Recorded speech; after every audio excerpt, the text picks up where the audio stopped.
오늘의 말씀 마가복음 1장 35절에서 45절까지 말씀입니다. 아주 이른 새벽에 예수께서 일어나서 외딴 곳으로 나가셔서 거기에서 기도하고 계셨다. 그때 시몬과 그의 일행이 예수를 찾아 나섰다. 그들이 예수를 만나자 모두 선생님을 찾고 있습니다 하고 말하였다. 예수께서 그들에게 말씀하셨다. 가까운 여러 고을로 가자.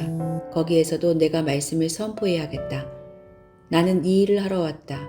예수께서 온 갈릴리와 여러 회당을 두루 찾아가셔서 말씀을 전하고 귀신들을 쫓아내셨다.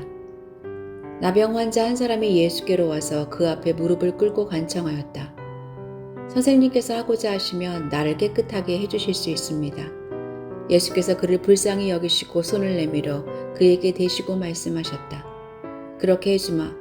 깨끗하게 되어라. 곧 나병이 그에게서 떠나고 그는 깨끗하게 되었다. 예수께서 단단히 이르시고 곧 그를 보내셨다. 그때 예수께서 그에게 말씀하셨다. 아무에게도 아무 말도 하지 말아라. 가서 제사장에게 내 몸을 보이고 내가 깨끗하게 된 것에 대하여 모세가 명령한 것을 바쳐서 사람들에게 증거로 삼도록 하여라. 그러나 그는 나가서 모든 일을 널리 알리고 그 이야기를 퍼뜨렸다.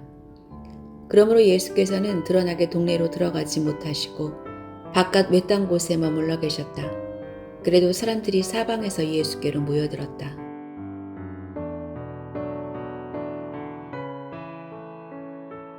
새로 개업한 해물식당에 드문드문 손님들이 찾아들었습니다.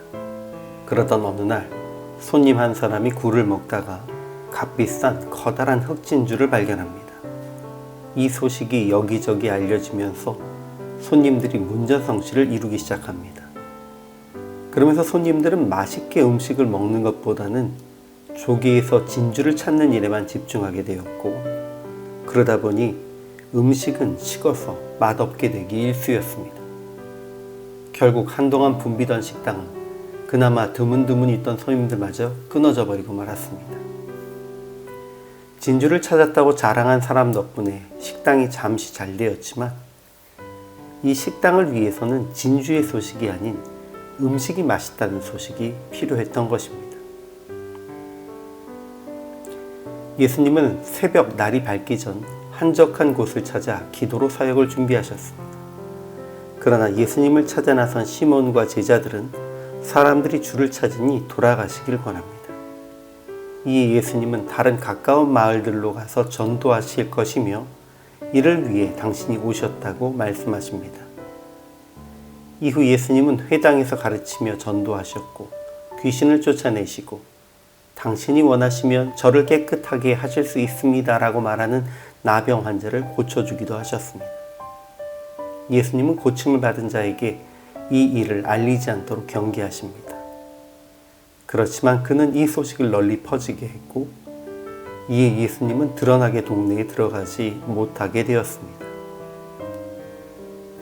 오늘 본문에서 적용할 것을 찾는다면 너무 많습니다. 예수님이 기도로 준비하신 같이 매일 기도로 준비해야 할 것, 지금 있는 것뿐만 아니라 다른 곳에 가서도 복음을 전할 것, 주의 능력을 힘입어 귀신도 쫓아내고 병도 고치는 권능을 힘입을 것, 이런 부분입니다. 그러나 본문에서 가장 이해가 안 되는 부분은 예수님이 나병을 고치신 것을 알리지 말라 하시고 고침받은 이는 굳이 알렸다는 부분입니다. 이 사건은 예수님의 이름이 더욱 알려지는 계기가 되었으나 예수님이 더 이상 동네에 들어가 회당 중심으로 사역하지 못하게 되는 계기가 되었습니다. 사람들이 주님께 나왔지만 그들의 소망은 복음이 아닌 병 고침에 집중되었습니다. 귀신을 쫓고 병 고치는 것도 예수님의 사역이겠으나 핵심은 다른 동네에도 다니며 복음을 전하시는 것이었고 이를 위해 예수님은 가시는 곳마다 회당에서 전도하셨습니다. 그러나 나병을 고침받은 이가 소식을 널리 전한 후에는 더 이상 회당에 서지 못하시고 동네 밖 한적한 곳에서 가르치고 고치셔야 했습니다. 여러 문제가 있겠지만 결국 복음이 아닌 다른 것이 부각되는 것을 주님은 원치 않으셨던 것입니다. 지금 우리는 어떠한가요? 지금 우리가 전하는 것이 복음인가요? 아니면 음식과 관계없는 진주와 같이 병고침, 성공, 혹은 훌륭한 목사님에 대해, 혹은 훌륭한 건물에 대해 전하고 있는 것은 아닌가요? 복음이 아닌 다른 것이 전해지는 것을 우리는 먼저 경계해야 합니다.